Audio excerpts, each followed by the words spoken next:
3, 2, 1, and we are live. Welcome to the Self-Belief Chief podcast, you wonderful people. You're here with David Holman.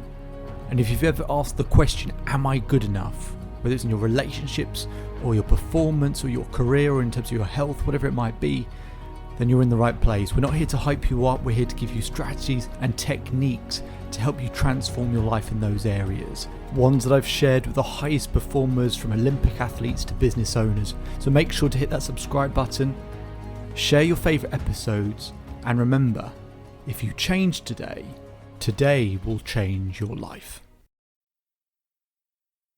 Today's quote is, "Nothing is more important than being present in any moment, fully alive and fully aware."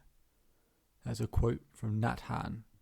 And that quote perfectly summarizes today's episode. And in fact, let's go in for that usual summary, shall we? So a summary for this episode is, I was having a conversation with a client where partway through the conversation, she mentioned a sibling.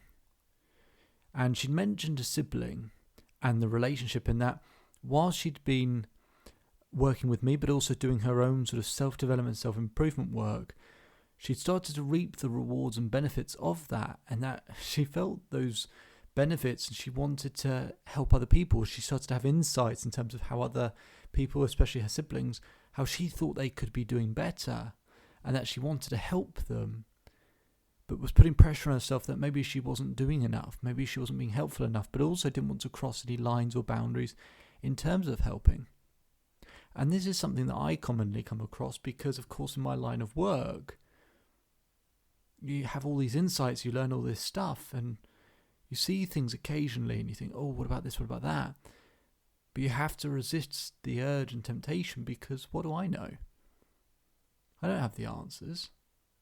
I have sort of ideas and frameworks that allow people to uncover answers for themselves. I don't have the answers. Who am I? And it's a message that I wanted to share with this client to help her understand that the way to help them isn't in the way that she probably thinks, but in something that she either might already be doing and that she needs to place more value on that, or the way that she can help without thinking that she knows best.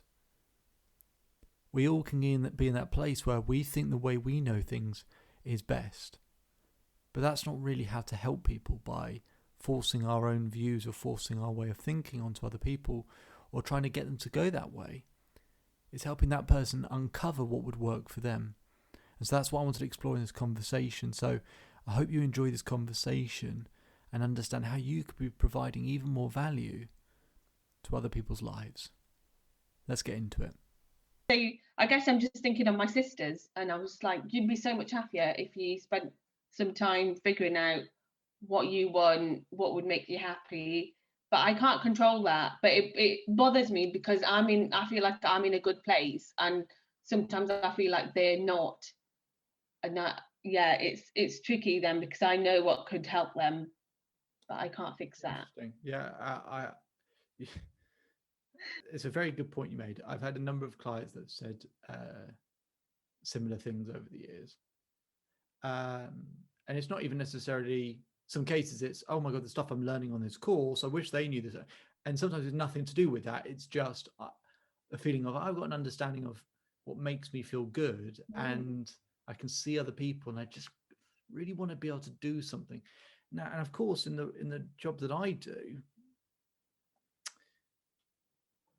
you get occasionally, I'm fairly good at sort of switching off from it in a social setting. I don't stand in a social circle and analyze people. Some people sort of think, oh my God, is he like working me out now or doing some sort of mind trick on me, as if I was a magician? But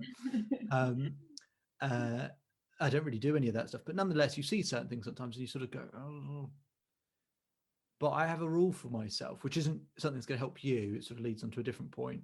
So the rule for myself is I never, firstly, as you've seen in the work we've done together, I don't have any answers. Who the hell am I? I've got zero answers. What I am capable of doing is having certain frameworks and questions which allow people to work them out. And that's just natural of any type of psychological work, isn't it? And that's no different in terms of um, helping others. So, first part is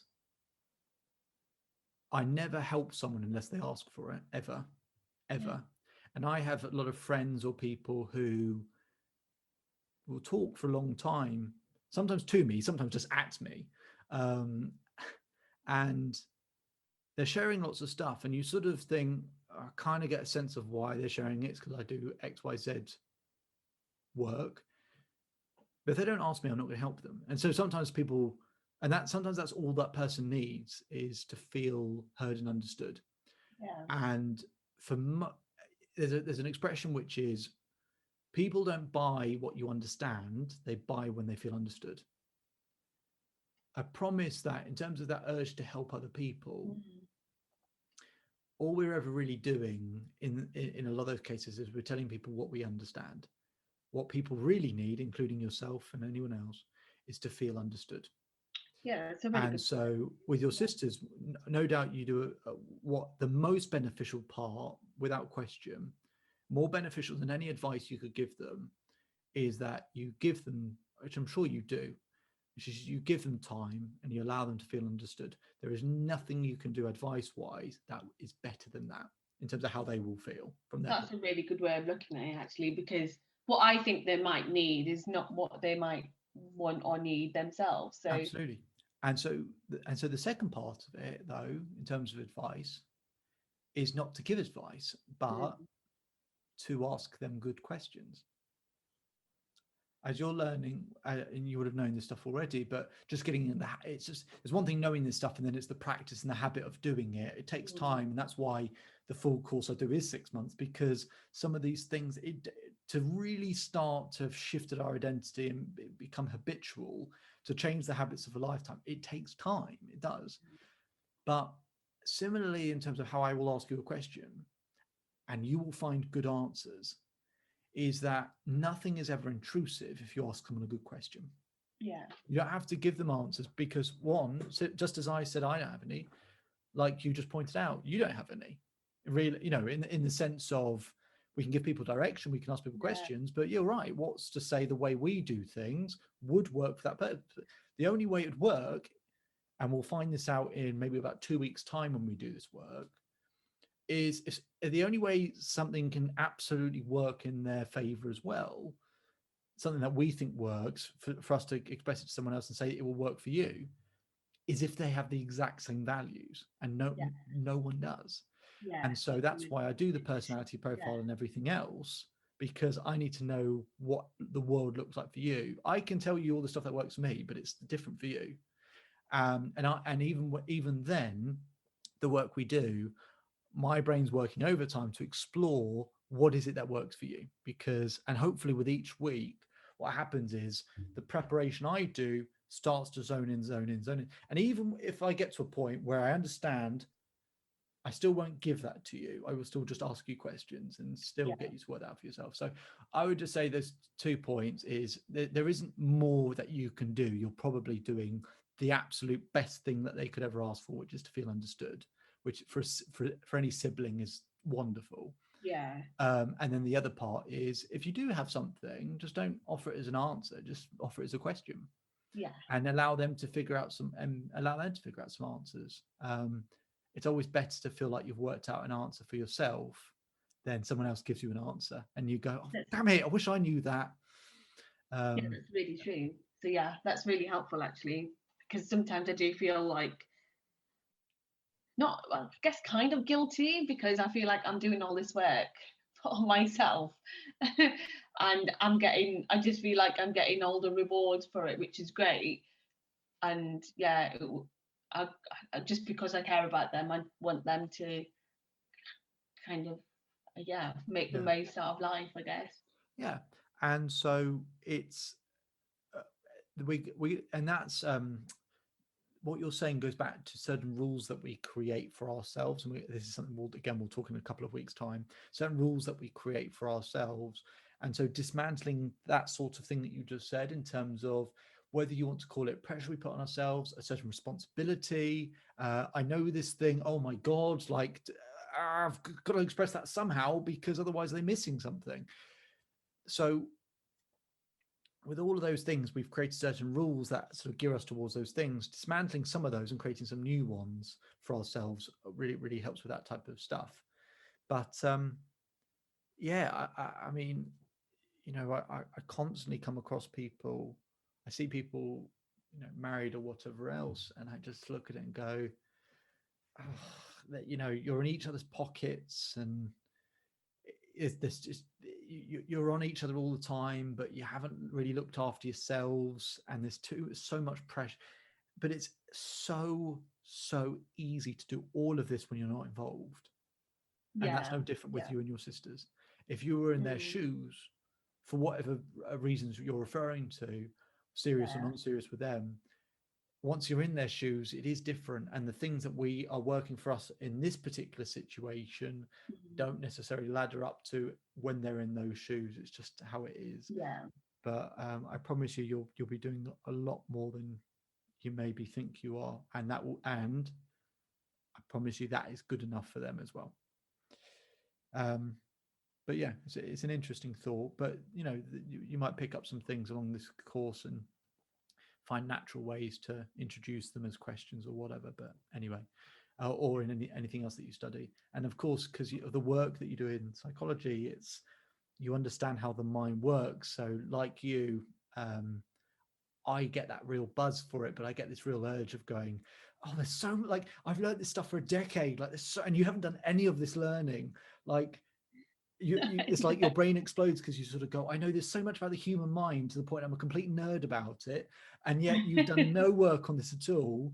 I've got 10 years of experience I could share with you and simplify for. I have all of those feelings all of the time. But then I have to bring myself back down to earth to sort of go, what do I know? Yeah. And also maybe they don't want to hear anything that I know. So as you heard in that conversation, we don't have the answers. We may think that we do, but we don't. But what we can do for people is something 1,000 times more valuable. Think about it in your life, how important it is for you to feel understood. You might have used a different phrase for it over the period of your life. You might have thought of more of, I want to be liked by people, I want to be loved by people, I want to be appreciated by people. At the end of the day, we want to be understood. We want to feel important, we want to feel special, we want to feel understood.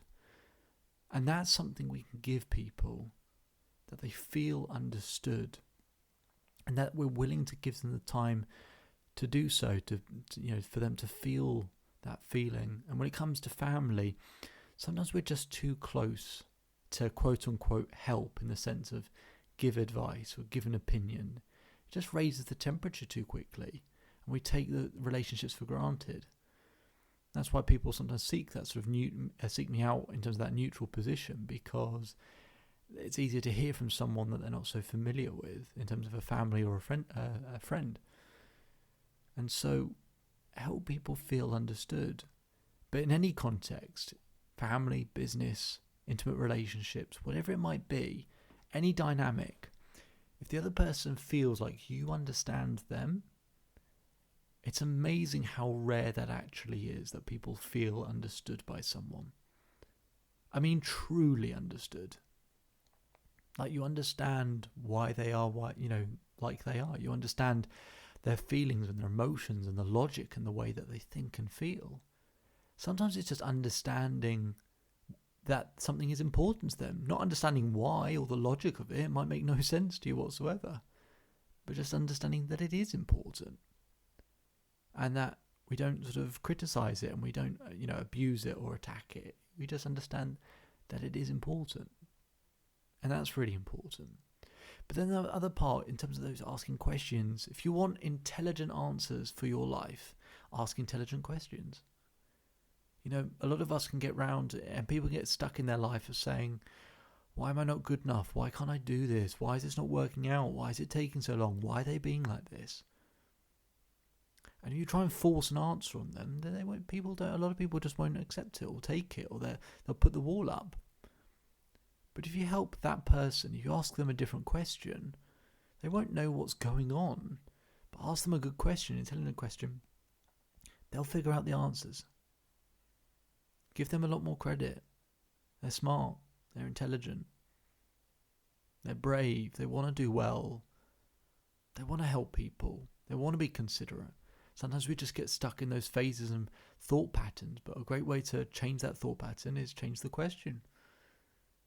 Because a thought pattern, or a bad thought pattern, is just a pattern of lots of bad answers. So give them a good question and you get good answers. I know we all have the urge to help people. And I always say to people, get out of your head and help someone instead. But sometimes helping isn't by providing a load of answers. And just to really prove the point of how important this is. When I was younger, my dad used to sit at a table and do maths homework with me. He would used to help me. And we used to sit there and I'd look at an equation or a question and I'd think, I don't know the answer to this. But I knew my dad would. So I turned to my dad and say, come on, you know the answer to this. Maybe just tell me what the answer is and we can work backwards from that. And he'd just sit there and say, no. He said, we're going to sit here until you can figure out what the answer is. And I got so angry and so frustrated. And I thought, why does he want to just sit here for me to work out what the answer is? Why does he want to sit here and make me do that? And we'd sit there for 3-4 hours. And he would know what the answer was. But he wouldn't tell me. He'd make me work the answer out. Again, I was so angry, so frustrated. I get to bed at a ridiculous time. But here's the thing. It made me really curious to find answers. To look for answers. And actually I'm really proud when I find the answer. And that's true of all of us. I know many of you, not everyone listening will do crosswords, nor do I. But if you just imagine a crossword, you've got one word left and you can't think of what the answer is. And then someone next to you says, that word is dog. And you go, oh, of course, that's the word. And then you're really happy that you finished the crossword for all of 5 seconds. And then you're pissed off that someone else finished the crossword for you. You know what I mean? And you might have your own version of that. We have such an immense sense of pride when we work out the answers. Don't take that away from people. And that's part of the reason why not everyone wants to have the answers. They want to work it out for themselves. But they don't mind being asked a question, a good question. Not a critical question, not a blaming question. Just ask them a good question that helps them figure out some answers. Because you might ask them a good question. You might think you know the answer. And that person comes out with an even better answer. And you go, oh, wow, actually, that's a great answer. That's better than what you could have ever thought of. And that's why, how I help people get results is I don't tell people a load of answers because, what my clients are going to come up with better ones. It's just I ask good questions and I have frameworks allowing them to operate and figure these things out. You can be that same person, but as I said, the main thing is someone can feel understood just like you want to be, and that you feel understood, but you're still working out all the answers for yourself. It's a wonderful place to be in. That's also how you create warm relationships. It's how you create intimate relationships. It's how you get that feeling of connection. And that's how you truly make a difference. My name is David Holman. If you change today will change your life. So enjoy the rest of your day. Enjoy the rest of your life.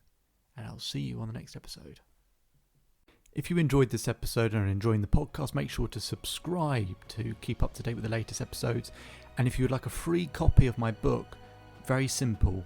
Leave a review on iTunes and email selfbeliefchief@gmail.com with the headline free book, and we'll make sure to send you an audio copy of the book.